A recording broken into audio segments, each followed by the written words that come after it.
তুই কি মনে করিস যে শিক্ষার প্রসারে গ্রন্থাগারের ভূমিকা কতটা গুরুত্বপূর্ণ, এবং তার সাথেই বলবো যে তোর কি এরকমটা মনে হয় যে ভবিষ্যতে আমাদের কৃত্রিম মগজ আমাদেরকে পরিচালনা করবে? এই বিষয়ে তোর মতামত কি?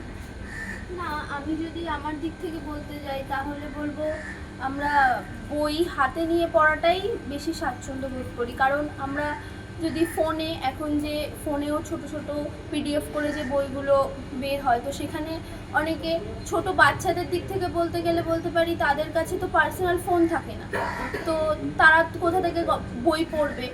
আর তাদের কাছে যদি গল্পের বই দেওয়া হয়, তারা তাদের পড়াশোনা বাদ দিয়েও যেটুকু সময় কেউ রিডিং পড়তে পারলে পরে, তার থেকেও ছোট যারা আছে তাদেরকে কেউ গল্প পড়ে শোনালো। তো সেই দিক থেকে ফোনে, আর বড়দের ক্ষেত্রে পার্সোনাল ফোন থাকলেও অনেকের চোখের সমস্যা হতে পারে, একটানা গল্পের বই পড়া যায় না। কেউ যদি বই হাতে নিয়ে পড়ে, সেই ক্ষেত্রে সে হয়তো ছোট কোনো বই সেটা একদিনের মধ্যে পড়ে শেষ করে ফেলতে পারবে, কিন্তু ফোনে যখন থাকবে সেটা সেটা অনেকের চোখে মাথা যন্ত্রণা হয়, চোখ যন্ত্রণা করে। তো সেই দিক থেকে আমার মতে গল্পের বইটা হাতে নিয়ে পড়াটাই আমার নিজের ক্ষেত্রে ভীষণভাবে সত্যি যে আমার চোখের এতটা সমস্যা, আমি কিন্তু একদমই কোনো ডিভাইস থেকে, ইলেকট্রনিক ডিভাইস থেকে আমার কিন্তু পড়তে খুব অসুবিধা হয়। সে কারণে আমি এখনো পর্যন্ত কিন্তু বইয়ের পাতা থেকে পড়তেই স্বচ্ছন্দ।